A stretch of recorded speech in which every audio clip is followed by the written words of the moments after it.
Today we're talking about Freaky Friday, both the 60s version, 60s? 70s? 70s. 70s version and the early 2000s? So Early I watched 2000s. Yeah, go ahead. yes. I watched the newer one, the Okay. 2000s one, and I Okay. watched the original one like 3 times before I left Really? town. Why would you And watch it 3 times? well, I there were a couple of times where I wasn't fully paying attention. Oh, okay. No, that's fair. I was just like, is there really that much to unpack I from was trying to absorb it. I don't maybe I was trying too hard. I I kind because of I don't. watched it. Sorry, go I ahead. multitasked while I watched this movie. I'm going to be honest, it wasn't always the most captivating. The 1976 Freaky Friday was not always the most captivating, and I was a No. little annoyed sometimes. Yeah, that's Sorry. fair. I also was annoyed, and I think a lot of it has to do with, despite the fact that I think they were trying to do something that had some ideas of feminism included, it was Yeah. still like, especially, of course, I'm looking at it through my own lens, which is more modern than that, but, I feel like it's kind of a pathetic attempt I at agree. I that. agree. There was like some, and again, I'm trying to put it in context of the time. Like, hmm Annabelle, played by Jodie Foster, is pretty, hip and with the times and very progressive. And her mom is a housewife and, all the things that come with that. I think the worst parts came from the husband. Oh, I hate him. He's, why is she with him? Like literally. So yeah, we're gonna dive into this. There's a lot to unpack. Oh, wait. Oh my God, I'm not recording. You're not recording. Okay, that's okay. We can record this bit. I I can am still use. recording now. I'm I so am recording sorry. you. Anyway, we have the backup. It's fine. But thank Okay, you. you Thank were you for saying. recording. Let's get freaky. In celebration of a sequel that has come 20 years later, we're looking at the first two adaptations of Freaky Friday. Welcome to Lights Camera Remake, where we try to determine whether Hollywood has truly run out of ideas. Sometimes that means doing body switch movies, Erica, over and over and over again.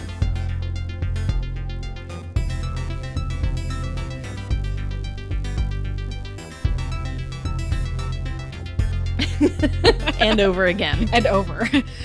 I'm Bridget LaMonica, if you haven't caught that on. I'm a camera operator. Apparently, I'm also a podcaster. This is a thing that's still happening. Uh, my name is Erica Strout, and in case you haven't figured that out already, I am actually currently a guitar tech and musician, guitarist, former camera assistant. She says former, but I'm definitely going to be hiring her again, so don't worry about that.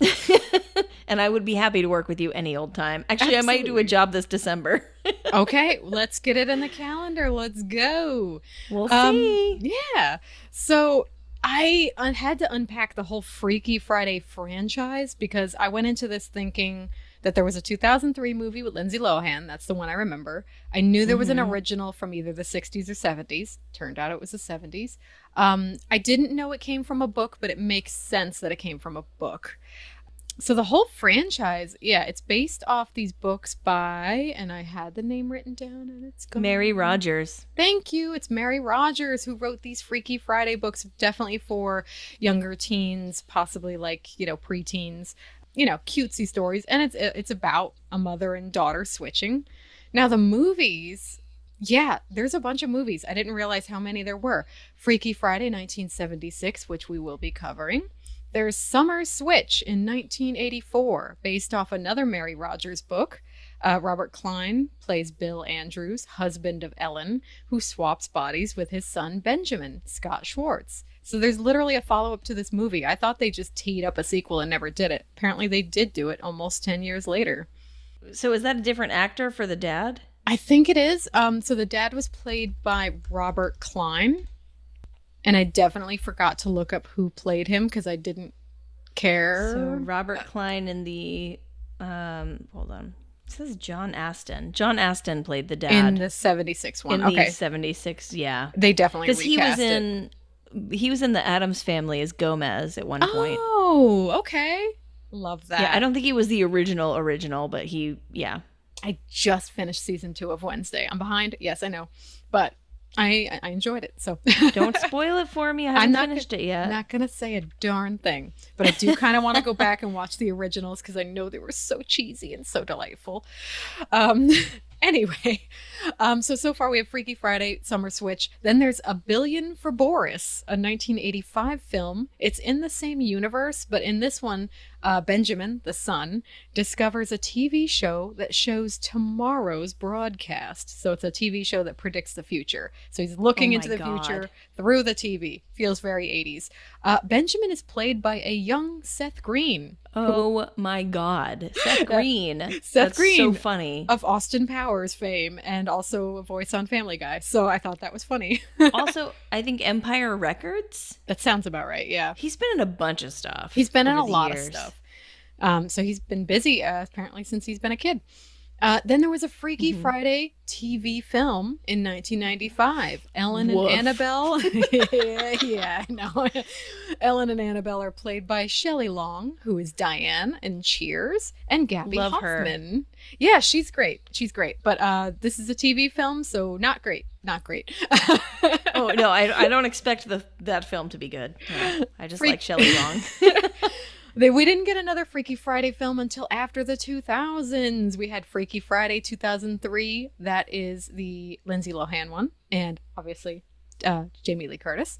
And Freaky Friday came back in 2018 with a TV musical adaptation. Catherine Blake, played by Heidi Blickenstaff, and her daughter Ellie, played by Cozy Zuilsdorf. That's a great name. I don't know how to pronounce it, my dear, but your name is Cozy, and that's delightful. And our last one on the franchise list is the one that just came out this summer. It's called Freakier Friday, a direct sequel to 2003's film. In this film, Tess swaps bodies with her soon-to-be step-granddaughter Lily, who's British. Cool. Anna swaps with her daughter Harper. I did see this in the theater. I have Movie Pass again, and it works this time. Thanks, Movie Pass.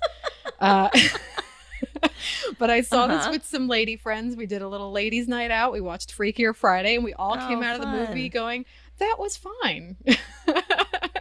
It was fine. It was not the one. That's not the word Hollywood should be going for. No, that's a highly underwhelming word. It was an enjoyable movie. They did a lot of callbacks, but a little bit too many callbacks to the previous movie. It's like, I get it. I know that happened before, but just keep going with the story. But they did some really fun stuff. So like Lindsay Lohan's character, she's not a musician anymore. She is a manager for a famous musician. So part of her thing was like getting back to her music roots. And I thought that was cool. And then there's the intergenerational thing about the grandmother and the granddaughter and the daughter and, going, they all switch with each other and have to figure out each other's lives. And obviously it's the same thing. They have to figure out each other's lives in order to go on and move on.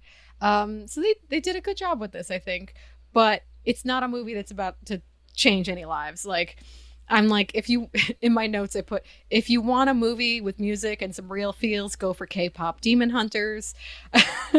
Yes, I liked that movie. It's very catchy music too. But we will be talking about music with these movies as well, Erica. Oh, I have comments. I'm so excited for those comments. I made comments to myself to ask you about this stuff. So we're going to start with Freaky Friday 1976. Freaky Friday 1976 is directed by Gary Nelson, written by Mary Rogers. Wait a second, she wrote the book. Did she write the screenplay? She wrote both, yes. Oh, dang, okay. Get your bag, girl. Okay. DP is apparently she's a composer as well. Oh my God. Multi-hyphenate Mary Rogers, queen. Killing it in the 70s. Killing it in the 70s. Good for her. I'm proud of you, Mary. I hope, I did not look up anything else about you, but I hope you're doing well. The DP for this film is Charles F. Wheeler. I made a note. He's also the DP for Close Encounters. So, oh, nice. He went from big Spielberg pictures to this family fun for Disney. What year was Close Encounters? 1977? Oh, it's later. Oh, it's after this movie. Oh my gosh, he went from Freaky Friday to doing Close Encounters. Okay. What What a Here we are. dichotomy. He must have done this one as a favor for somebody. Maybe he owed Gary Nelson some money. Um, no offense. Okay, this movie's fine for the time. It's just we have a lot of eye roll worthy parts, and we're going to talk about it. Yeah. This film is starring Jodie Foster as Annabelle. I love her. She's very relatable. She's great in this role. Barbara Harris plays Mrs. Andrews. Again, she did a good job playing the mom, and also her younger daughter playing the mom. It worked. I wrote it's an hour and 38 minutes, and it feels long somehow. Yeah. Well, that chase scene at the end goes on for what seems like an inordinate amount of time. It did, and I'm like, I should be enjoying this chase scene, but instead I'm like, when is this movie getting to the ending? It's so elaborate. I don't understand why they did that. It took so long. Okay, I guess my patience for this movie was just not there, and I did my best. IMDb rating is a 6.3 out of 10, generally okay rating. Rotten Tomatoes 20. Wow, that's what I found. Rotten Tomatoes, Whoa. 65% tomato meter, 57% popcorn meter. The critics Again, liked I would it have a little expected bit to be more. the other way around. I know. I'm surprised as well. $5 million picture in the day, and the box office was 36 million, so it made money. Eventually, it would have a gross worldwide box office of 25 million. So they made money and franchised the heck out of it. Mm-hmm. I'll read the IMDb description, and then you can kind of take it away with whatever you want to talk about on this movie. I have so many thoughts. I do too. I'm so excited. Okay, this is getting me pumped to talk about this movie. Thank you. Okay, good. The IMDb description is: a mother and daughter find their personalities switched and have to live each other's lives on one strange Friday.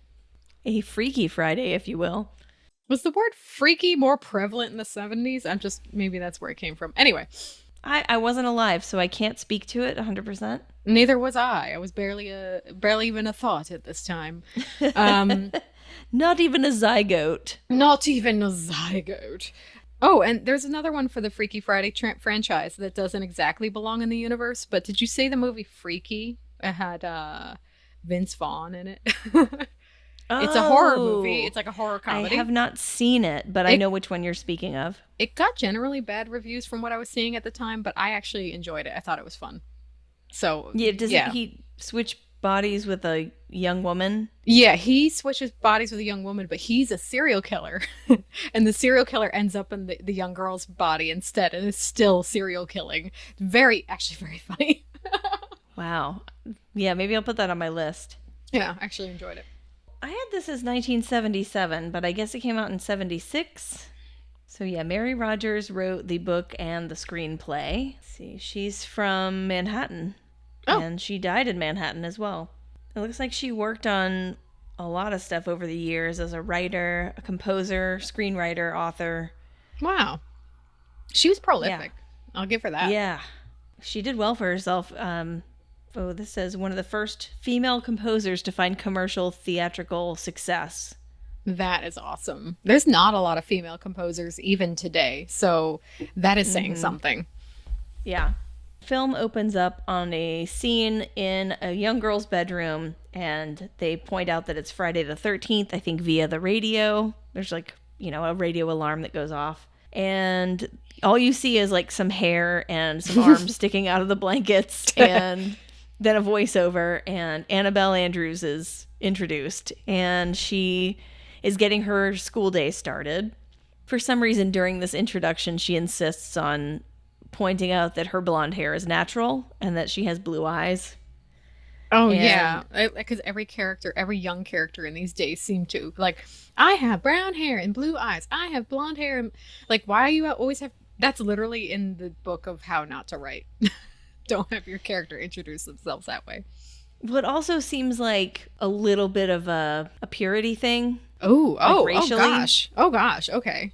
I don't know how conscious that is, but I see your point too. I hadn't thought about it that way. So yeah, maybe that's just clumsy writing, but yeah, I couldn't help but feel she's it's natural, of course. Oh. Talking about her blonde hair. I'm like, okay, well, I don't know why she felt the need to point that out. Does it matter if her blonde hair is natural or not? I don't know.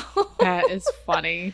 So just something that stuck out to me a little bit, but a small point. Honestly, I found this intro music pretty creepy. I don't know. I don't know who wrote the song. Mary Rogers did not write the song, but I can't remember the names that were on the screen of the people who did write it. That's fine. This was another like 70s movie intro where it's like cartoon characters depicting them, and then they'll be like, "It's a Freaky Friday," and singing about it. It's just like the Parent Trap like intro that we saw.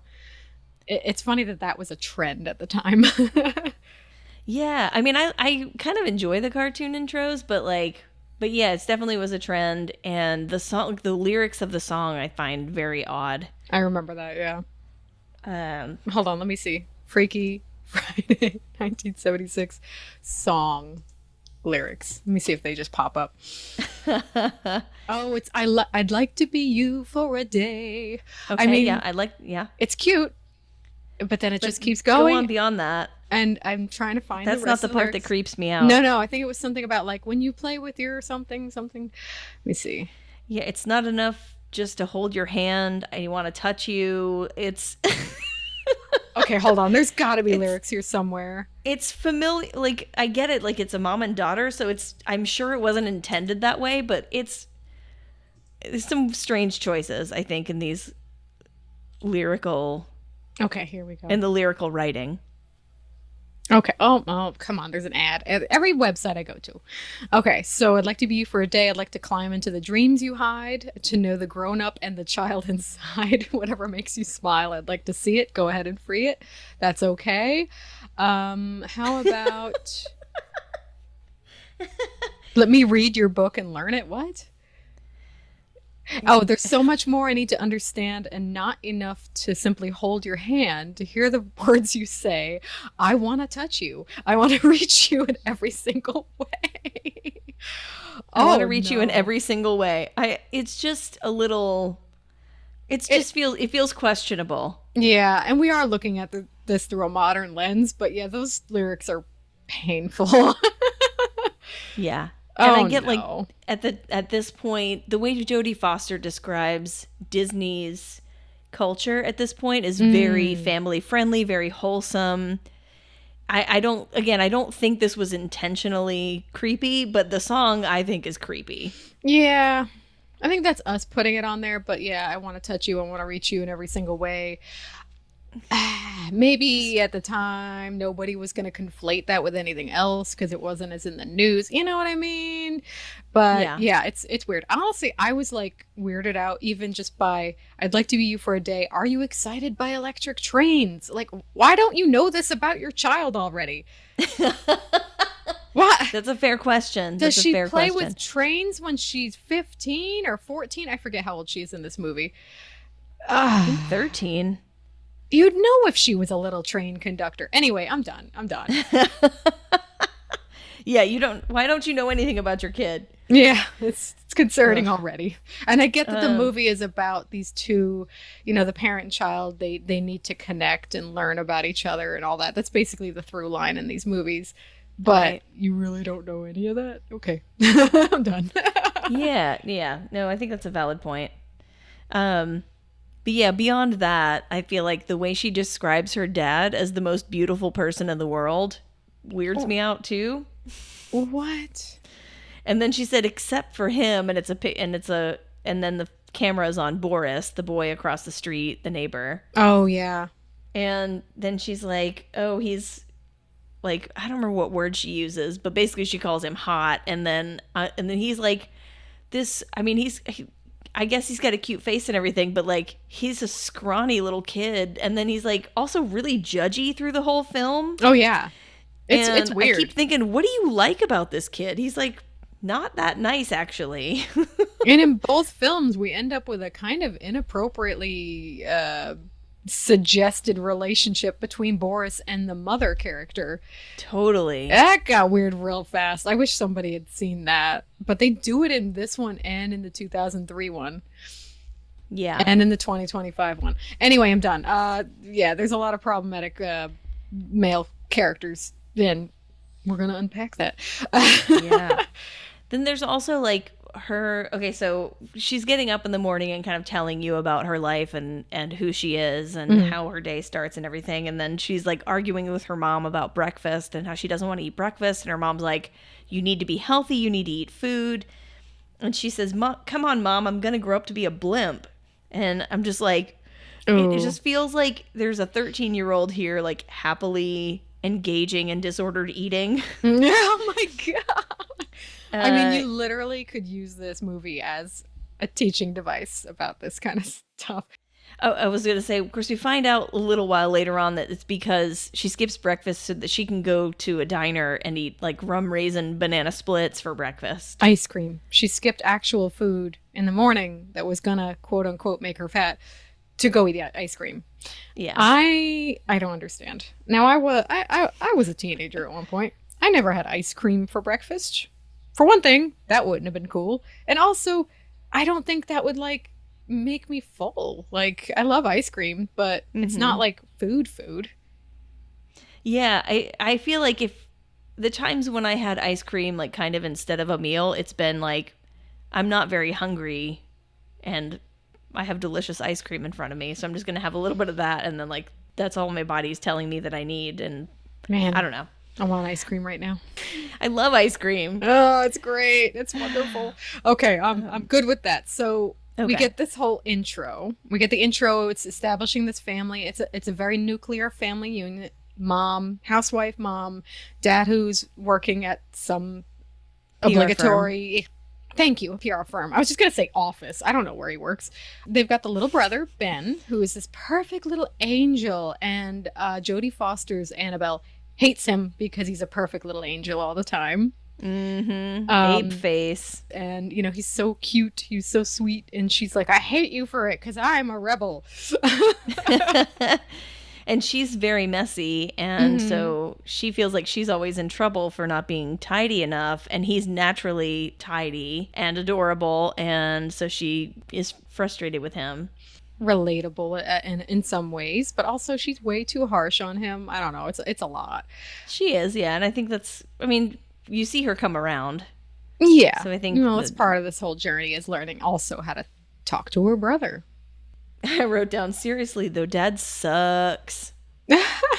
He's just like, he feels very one-sided to me, like the character. And I know that he's not the center of the story. So in a sense, he's just there to like further the plot and further along the chaos and like the process of them like getting closer and understanding each other better. But he still sucks. And I mean, the actor's good. Like, I can't remember his name. What, John Aston? Yeah. Like, he did a great job doing his part, like playing his role. It's very no shade on the actor, but the character sucks. There's no shade here on the actor. It's very father knows best. It's very 1950s idea of husband provides, wife does whatever the husband says, and everyone's there to serve his career and his needs and whatever he wants. Which are things that we do get updates for in later versions of the story, which makes sense to remake this story. You know, how many years later was that? Like 30 almost, years 25, later 30. Yeah, so like cultures changed, but like the idea of a family not understanding each other still was a constant, so it made sense to remake the movie 30 years later. Yeah, I think the central theme is a good one. I think so too, and I think that's where this kind of story still shines, because it's very palatable to watch a movie where two people have to understand how the other one lives. And that's still a theme you can use in many different ways. Walk a mile in someone's shoes. It doesn't mean we can't make fun of the things that it really gets wrong or that it depicts strangely. And we'll get into that later. Oh, I'm so mad about that. You have to cater nonsense. I was right there with you, Bridget. Thank you. I felt like you were with me in spirit. I wrote a lot of comments down while I was watching it that are about how much the dad sucks. Yes, write a soliloquy about it. Okay, so we find out this family has a lot going on. We also find out that Annabelle is having a hard time at school. I think, let's see. I think I watched this movie and then the 2003 one, but I already basically knew what happened in the 2003 one. I felt like this was more relatable. It made more sense that Annabelle had a really bad day because she just had a day of misfire after misfire after misfire, and it just felt more, earth shattering for a teenager in this movie. In the 2003 one, I was just like, you are mildly inconvenienced. I don't know why. I didn't feel as connected to her problems at the time. Yeah, I think they did a good job of showing it here. But yeah, let's get to the point where they swap, because the rest of the intro is not important. Ellen and Annabelle are both doing their mornings. Like, Annabelle's at the diner having her ice cream breakfast, and Ellen is at home. I don't remember if she's doing dishes, but she's in the kitchen.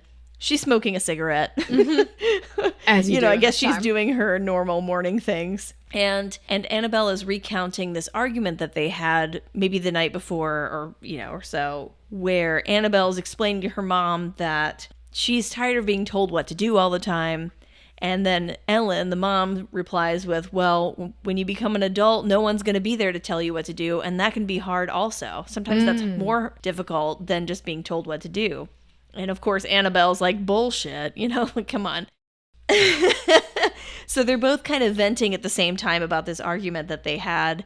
And at one point, they both say at the very exact same time, I wish I could switch places with her for just one day. And of course, then freeze frame. And there's like some magical stuff and an overlay that happens. And their souls are switched in their bodies. And both of them start choking because Annabelle thought she was eating ice cream and now she's breathing in a cigarette. And Ellen was smoking a cigarette and suddenly she's got a bunch of ice cream in her mouth. At first, Annabelle, once they start figuring out what's going on, because they're like, that's not my voice, that's Mom's voice, or that's Annabelle's voice. And once they kind of start figuring it out, Annabelle gets very excited because she's a kid who wants very badly to have a developed figure. Like, she's a girl who wants to be a woman. I don't remember ever feeling this way. I maybe I did at some point, but I never really thought about it that hard, I think, at that age. I don't think I did either, but I would say there were other girls who probably did feel that way and were waiting to have that, that more womanly look and be more of a grown-up. There was definitely that yearning to be a grown-up, though. I feel like that was like, oh, I'm going to be I could do whatever I want. I hate that now I am in my 30s and I relate to the mother's side where she's like, just you wait and see. Thinking you're free to do anything you want, but there's so much stuff, that people aren't necessarily telling you to do, but you have to do. So, yeah, I hate that I can see from both sides now. I mean, it's important to see from both sides, but I'm starting to relate with the parents in these Disney Channel movies. Okay, and then Ellen, who is in Annabelle's body now, at the diner, she calls home to find out how Annabelle's doing, because she knows that Annabelle, or she guesses correctly that Annabelle is in her body and is at home. And Bill answers, the dad, and she says Ellen's, having trouble remembering to call him dad instead of Bill. Yeah, that was awkward as heck. Ugh, I know what they were getting at there, but yeah, it was it was a little painful too. Especially when she called him daddy a couple of times. I was like, ugh. Yeah. That got creepy. Anyway. Yeah, the first time she said it to him, he looked really intrigued also. It was weird. Yeah, the implications were a little much. Totally. Yeah. And I wonder about this with like something where it was made in the context of something so wholesome and like family friendly, and it's like, maybe there's a reason why we needed to. It's like you're so unaware of it. You've just decided that it isn't a thing because you don't want to hear or deal with it. Right. Hear about it or deal with it. And maybe it's good that it's more on our radar now and that we're more sensitive to it. Of course. Anyway. Yeah, I mean, I agree. That's a whole side point, but. With time comes a lot more perspective and sensitivity. Here's hoping. Yeah. Ideally. So Ellen calls home to check on Annabelle and asks Dad/Bill to check on Annabelle, who is in Ellen's body. And Dad discovers Ellen, his wife, with a small radio up to her ear, and she's dancing in the mirror. Oh my Just goodness. rocking out.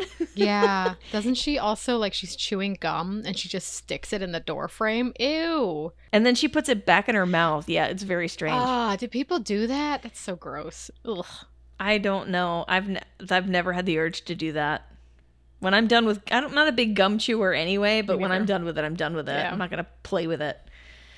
But anyway, so he's like, oh, this is very strange. And he's like, she is acting really weird, but she says she's okay. So, you know, whatever, they go on. And Ellen attempts to confide in Annabelle's friends that she is Ellen and not Annabelle. This is going to be really confusing to talk about. I can already tell. 2 movies of this. Okay. So, but once Annabelle, sorry, see, it's already happening. Once Ellen decides to confide in Annabelle's friends that it's Ellen and not Annabelle in Annabelle's body, they don't believe her. They think she's playing a game. And they all decide to imitate their own mothers. It was actually pretty funny. And then Annabelle in Ellen's body, she has these moments where she's trying to sound very sophisticated. And, you know, so like the moment where she calls Bill, her husband, Daddy. See, it's weird calling him her husband. Yeah. But anyway, she calls Bill Daddy at one point, and he's like, oh, you've never called me that before. And she goes, no, and I never will again. You know, just like, ooh, she like catches herself and then tries to sound sophisticated. And it happens a few times, like when Boris comes over later in the film, she tries to sound like, do make yourself comfortable, you know? Yeah. And which that cracks me up when she's like trying to sound like an adult. she is a slightly almost British proper adult. Like for some reason that's like her idea of what they sound like. But Well, her idea anyway. of adulthood was funny because she's like, oh, I'm you for a day. I get to just sit around on the couch and eat bonbons and watch TV. And no, your mother actually has a lot to do, which she had to learn the hard way. And also Annabelle is absolutely useless. She does not know how to do dishes, laundry. She can't cook a single thing. Oh, Yep. In my mind, I'm like, a 13-year-old kid can do a lot of things. yeah, me too. And maybe at that point in time, it just wasn't generally as expected. But I would think a 13-year-old would at least be able to cook something basic, would know how to do at least a load of laundry in some basic way. You know, like maybe she's not doing it all the time, but understands the concept and generally how to work a machine. Yeah, I don't understand how she's supposed to be set up for adulthood if she doesn't know how to do the basics. Although, Yeah. I had this discussion with somebody about someone else's teenager working a business, and I'm like, how come they don't know how to do these basic things? And I had to be reminded that not everybody ran a fireworks store when they were a teenager. So I might have had a bit of a different upbringing where I actually learned a lot of practical skills, and I had to learn how to cook, and I learned how to, you know, and they set me up for being a more successful adult. So I guess not everybody has that. Not everybody has that, and you know, obviously there's the sex gender element of it where it's like men like and they make this point later in the film where Boris is talking about making a chocolate mousse, and Ben, the little kid, says, isn't that a sissy thing to do? Oh, You know, like, why would a man cook anything? oh my goodness. Boris does give him a hard time about it. Good, he should. Cooking is a life skill. I completely agree. Yeah.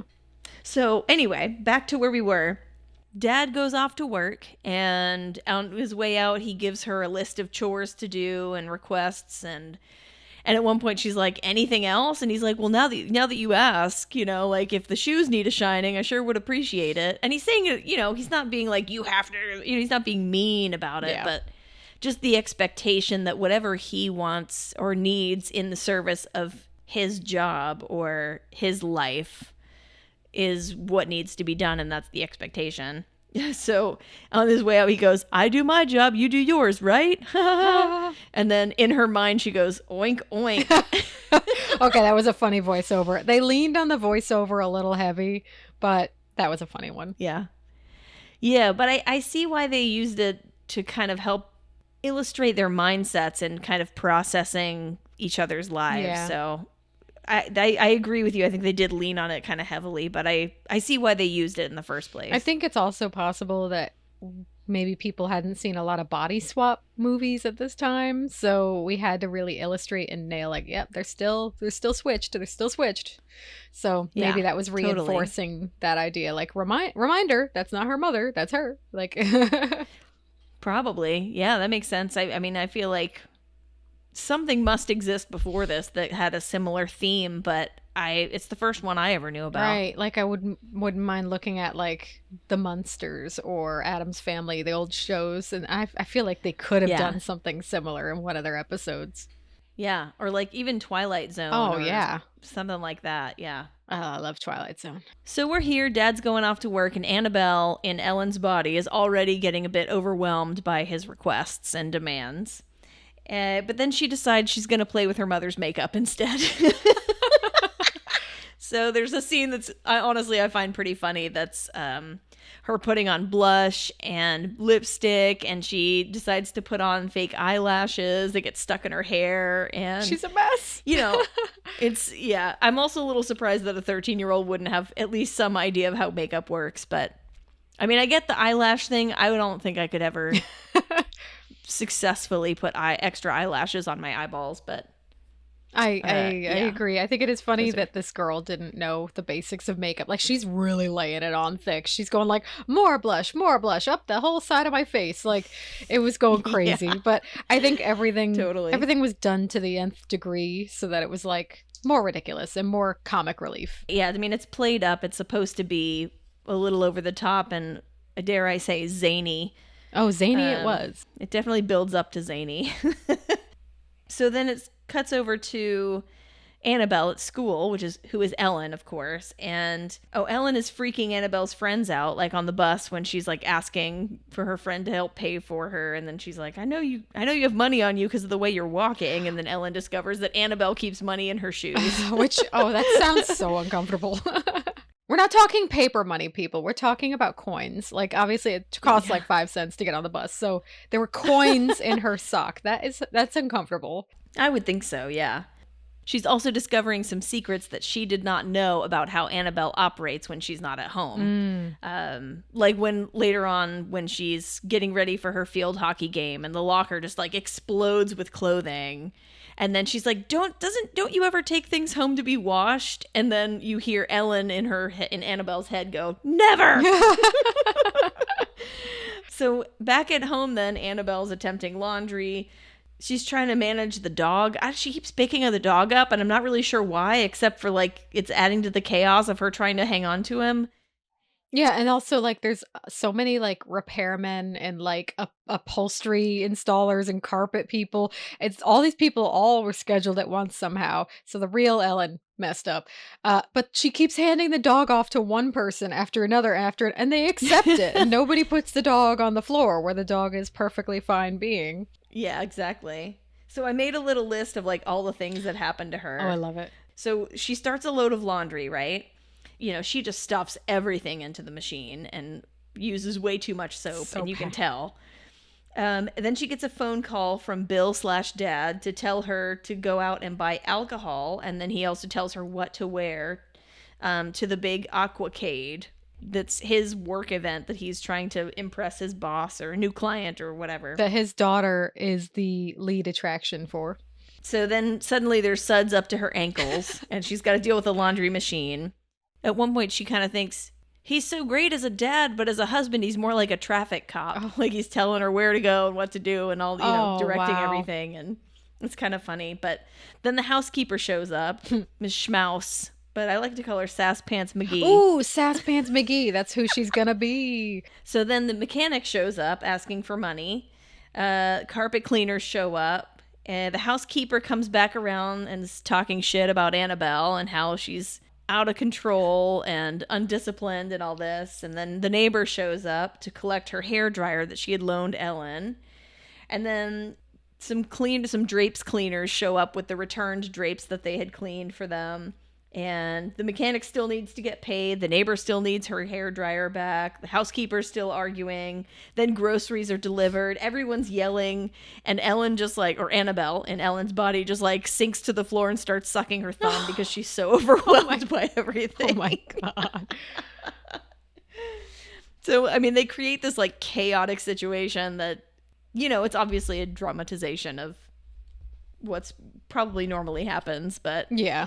So Annabelle's starting to get a taste of Wow, my mom actually does kind of handle a lot. Also, I was very surprised that her mother is billed as a housekeeper, but she has a housekeeper, or she's billed as a housewife, but she has a housekeeper and all these people doing these tasks. And I'm like, feels like they're on the upper side of the of the economic scale here, because otherwise she would have been doing literally everything, including cleaning the drapes, you know? Well, I wonder, it's hard to know. I wasn't alive at that point, but also like I think to like understand the context of that time period, like where the middle class was. I think at that point the middle class was like growing still. Yeah. And I think there was, I mean, in movies, I think they tend to portray people in like nicer situations, especially if it's like a family movie, because they don't want to like introduce the element of struggling financially on top of the story, you know? Let's move on to the next bit here, because this movie doesn't deserve this much attention. It doesn't. Well, so I think I can skimp over a little bit of the next bit of the film. So like now they're showing Ellen at school as Annabelle, getting a taste of some bullying that's happening. She tries to take a typing test and doesn't know that electric typewriters exist. Mm-hmm. So she's like, why doesn't my typewriter work? And her friend's like, you didn't turn it on, dummy. Like, yeah, they need electricity. And then there's like literally a dangerously bad electrical outlet in there. And she basically kills the power because she plugs into the bad outlet. There's like 3 cube taps on it. It just looks bad. Yeah. So then there's that. So all the typewriters end up busting because of that outlet and the way that it's wired. That's not her fault, actually. They act like it's her fault.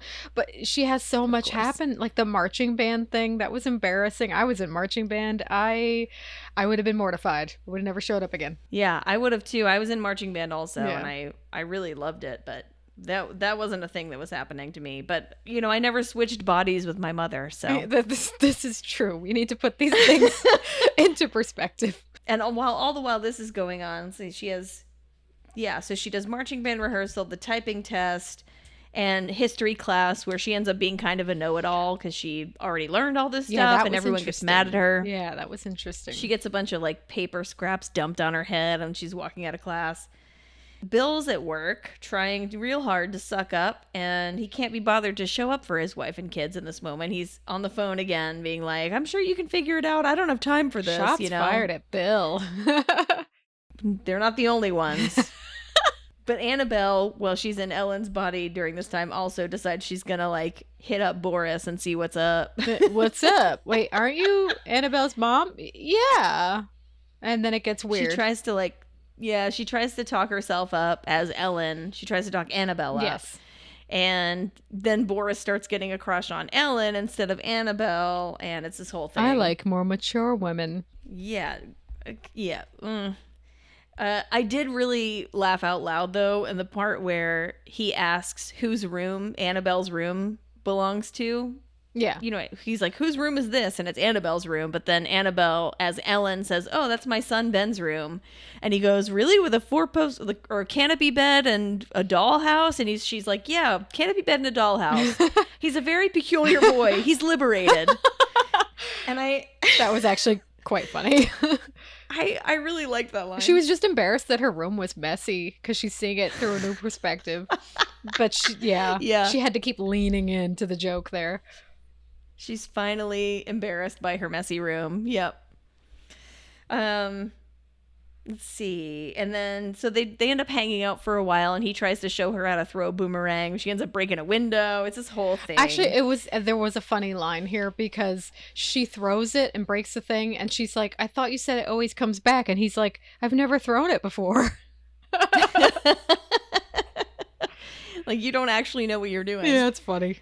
At some point, he tried, like, I guess they're saying goodbye or whatever, and he tries to, like, reassure her that Annabelle being a bad seed, quote unquote, is not her fault. Oh my gosh. And I'm like, everything Boris says in this film, he says in the most painful way possible. Like, this is only one of the examples, but anyway, yeah. Why are you being so judgy? This isn't The Omen, okay? So then they go through, the field hockey game comes up, and Ellen's trying her best to figure out how to play I almost said air hockey. Field hockey. Somebody likes air hockey, and it's me. I have to say, this is the point at which I will say I prefer the science logic from Drop Dead Diva over the way that this one plays out, even though this one, I guess, leads to some more comedic moments. Okay. Because with Drop Dead Diva, she has these moments where suddenly she's like, oh yeah, this statute, and she'll like know something, and it's like a surprise to her even, but it's like because it's in her physical memory in her brain, and that's the brain she has is, you know, this new person's brain. I like that. So like I would expect Ellen to have some bit of muscle memory for field hockey, even though she'd never played because she was in Annabelle's body. I'm being nitpicky at this point, though, but isn't that the point of this podcast? Yes, it's nitpick the with me. podcast. I am agreeing with you. Also, the fact that she is playing field hockey and she gets really cocky and she very confidently runs past her teammates and scores against her own team. That was also painful. Ellen, how do you not know? Yeah. Like, you know that there's two. Come on, you have to know the basics. It's basics. Like, Yeah. don't tell me you're a whiz in the kitchen and you can't figure out that the opposing teams have opposing goals. Anyway, it's fine. It's fine. It's a movie and it can't hurt me anymore. So then Annabelle's playing baseball with Ben after she picks him up from school, and while she's giving him a snack, she learns about how much he actually loves her and why he's disappointed that she hates him. I know, he's such a sweet little boy, and he's like, he even says like, Annabelle doesn't like me because I'm like whatever they say, like, because I'm a perfect angel, but I tried to be bad, I really did, it just didn't take, you know. Yeah, I think that's like, it starts to melt the ice there where she's like, oh, you actually think I'm cool. And we, you know, there was something where, oh, they threw water balloons out the window together at some point, and he was like, I love doing that. It was a great idea. And she's like, tell me more about Annabelle's ideas. Yeah, I like that. Oh, That was good. That was a nice moment. But I do like the central theme. I like the idea of a story about moms and daughters and them coming to better understanding of each other, because that is a struggle I think that is pretty universal. Yeah, I think so too. I think that's something that stands the test of time, is needing to understand your kids, needing to understand the grown-ups, and both having misunderstandings about the other. Mm-hmm. We get to a mad dash to the end of the movie, right? The what do they call it? The watercade? The Aquacade. Still a dumb name. Yeah, everybody's got to get there. It's like a motorcade, but aquacade. I don't know. There's boats. There's boats involved. There's a lake. There's an observation deck in the middle of the lake that's floating. And prissy businessmen in suits, and the dad who's like stressing out because, oh, I skipped the catering thing. You know, we're right there. He calls Ellen, who he thinks is Ellen. Yeah.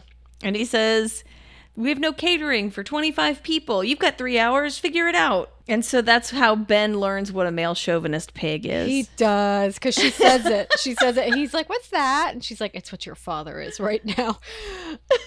and like, I'm thinking about it in my head. And I got so upset because like, I've baked things. I've cooked things for friends. I've had friends over for dinner. You've partaken in this. I think 3 hours to cook for 25 people is absolutely egregious unless you are assembling sandwiches.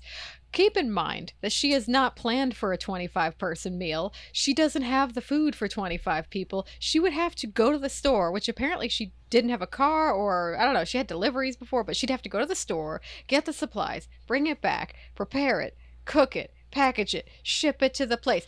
No, it's too many things. You know what I would have said if I'd been her on the phone No. with a partner who was asking me? Yeah. I would have said, I'm sorry that you decided to speak for me and agree that I would cook for 25 people in 3 hours, but now this is your problem. If it was today, it's like, so, yeah, Subway is down the road. Maybe that's why I'm still single, though. Oh, God.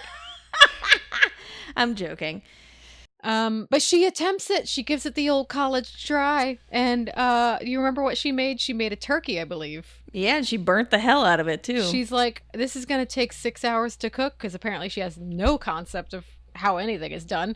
So she puts the oven on the highest setting and burns it to a crisp. Yeah. I'm sure it's double raw. everything. I'm sure it's raw on the inside too, which is even equally gross. Like, and then she just starts making a mystery meal, which we never see the end result of, I don't think. No. If someone gave me 3 hours to cook for 25 people, I'd be like, all right, it's casserole time. Yeah. And I would have just started with casseroles. I could make a delightful ziti. Yeah. Again, I need all the materials to do so. I'm coming over, Bridget. I'll be at your house in nine and a half hours. You got it. Let's go. Then it'll be ziti casserole time. Ziti casserole time. Yeah. So everything kind of gets heightened at this point, right? Like Ellen, who is Annabelle, is at the mall. She gets her braces taken off. Then she decides to take Annabelle's body for a makeover. And then she gets kidnapped, loose term, kidnapped, picked up by her friends in the water skiing club, right? So then she's on her way to do the aquacade thing. Annabelle in Ellen's body is at home trying to cook this meal and trying to get it to the aquacade. Everyone's on their way. Dad forces Annabelle into the water on the skis, not realizing that it's Ellen. Mm-hmm. Annabelle is driving the car with all the food, with Boris in the back seat trying to be helpful, and Ben along for the ride. And while this is happening, they both have this moment where they're like, I wish I had my own body back. And of course, then that's the moment where they switch back. Mm-hmm. But they don't switch to the places where they need to be. So Ellen in her own body now is water skiing suddenly. Right. It was wild. And everybody's watching and nobody, they're like, wait, how is your wife out there now? Oh, it's a family affair. Okay. It's crazy that's the Naturally, decision this they has made. to work out for him. Because they didn't switch that way in the beginning of the movie. They switched, their minds switched. In this one, the bodies switched. So that's interesting. Yeah. Like, okay. Yeah. It brings a lot of questions because, like, you know, Annabelle as Ellen is driving in the car. And when they switch, you know, their friends are there and they're like, wait, how are you here? I don't know, magic. Yeah. Yeah, she keeps just being like, I don't know.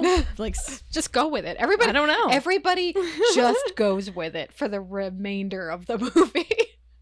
Yeah, and things just get more and more, like, heightened because now there's, like, cops chasing Annabelle driving the little VW bug with Boris and Ben and all the food. And she goes on this, like, unnecessarily elaborate car chase with the police. Mm-hmm. There are some funny moments in it, and of course they do some like fun car tricks with the cop cars. Like one of them's driving on two wheels on its side, basically, and they like kind of drive over this like footbridge at one point, and all the people on the footbridge have to keep ducking, which I found kind of like I actually found pretty funny. That was good. And Ellen, of course, is on water skis now, and she ends up in a parasail. Yeah. She starts flying up into the air with a parasail. That was funny. It's very lucky that the father's coworkers are all idiots because they literally are watching all this stuff happen. They see a body swap happen. I guess they didn't notice. Maybe there was a splash of water and oh, now your wife is out there. What a magic trick. They see all this happen and all this calamity, and eventually the dock or the floating observation deck they're on is sunk, and they're all just laughing like, oh, what a great show. It's so convenient that they're this dumb. Yeah, they seem very amused that they're all soaking wet now. Like, oh, what fun. I'm now hip deep in this murky lake. I mean, Dick Van Patten seems to be a bit of a naysayer, but even he ends up going along with whatever's going on. They all lean in. He's not too much of a buzzkill. But, so eventually, you know, it all comes down and the ladies are like, whoa, thank God that's over. But you can see in the last couple of scenes that they're like demonstrably more understanding and loving with each other. Yeah, I agree. They definitely are on better footing. And this also, by the way, Annabelle crashed the car into the lake and nobody cared. It's all laughed off. Yeah, good point. I'd be sad. I would also be upset. But we get to the end of the movie and they're on good terms. And then there's this weird little setup where the dad and brother have a misunderstanding. And then they both say something like, I wish I could spend a day in your shoes. And the girls are like, no! And there's the same freeze frame. Happens. Same freeze frame. And I just assumed they never made the other movie until I looked it up and saw that there was another movie where the dad and the brother switched. Took them almost 10 years, though.